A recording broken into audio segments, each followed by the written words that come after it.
Hi everyone, this is Chris from A Bar Above, and today what we're going to be talking about is pre-batching cocktails, so stay tuned.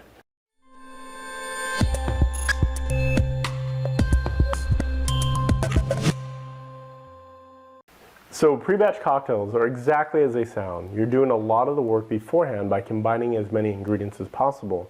So that way when a guest wants one, most of the work has already been done. So this is one of the biggest trends I've been seeing in the industry over the last few years, and there's so many applications to it that it just makes a lot of sense. So there's a lot of different scenarios in which pre-batching cocktails is just going to make a ton of sense. For example, if you're a bartender at a really large event where you need to make a ton of cocktails all at once, there's no other way to do it than by pre-batching. The same goes if you're working in a very high-end, very fast-paced cocktail bar where you have a lot of intricate ingredients in cocktail recipes, but you also have a huge amount of guests that you need to serve at the same time. Pre-batching cocktail ingredients is really going to save your night and make you a lot more money as well. So let's talk about the basic concepts of pre-batching. So first of all, you can add all of your alcohol together as one master batch. So for example, if you're going to be serving 100 Long Island iced teas, you could add 100 ingredients or 100 cocktails worth of ingredients into a master batch and divvy that up into bottles. So that way when you're actually creating these cocktails, instead of grabbing 4 bottles of alcohol or 3 depending on your recipe, you're only grabbing 1. So you can see where the benefit's definitely going to come in for a time-saving perspective. The other thing is that for any kind of citrus cocktails or any cocktails with bitters, I would add those at the very last minute, just because they have so much depth and so much vibrancy and so many nuances that you don't want them to kind of settle into the drink and get lost. So I'd recommend adding the bitters and the citrus at the very last moment. So the other thing you can do is actually add your syrups or sweetening agents to your alcohol, and that's going to save you even one more step. So this kind of focuses on cocktail bars, busy cocktail bars, and some of the ways to speed up service.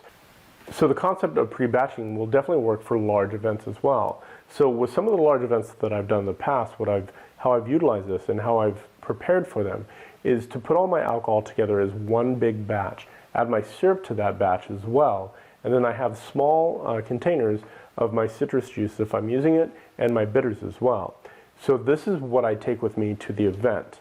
And then when I'm ready for that cocktail, all I'll do is combine all these ingredients together, make sure you save enough room for volume to make this happen. So I'll combine all the ingredients together, put ice on it, so that way the dilution and the chill will start. And it'll be ready for me when I need it. So the last scenario that we're going to talk about is the one we talked about originally, and that is if you're hosting a party and you're also creating cocktails for your guests.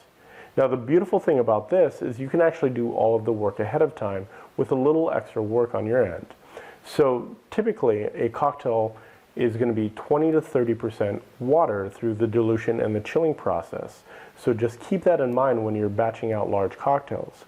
So typically what I recommend doing is creating one cocktail for yourself, adding all the ingredients into it, and preparing it as you normally would, either by shaking or stirring, and then measuring the final volume. And that difference between the ingredients and your final volume is how much water has been added to your cocktail. So all you have to do is add water to your batch and then get that batch chilled. So typically I'd recommend doing this about 2 hours ahead of time, citrus, bitters, everything.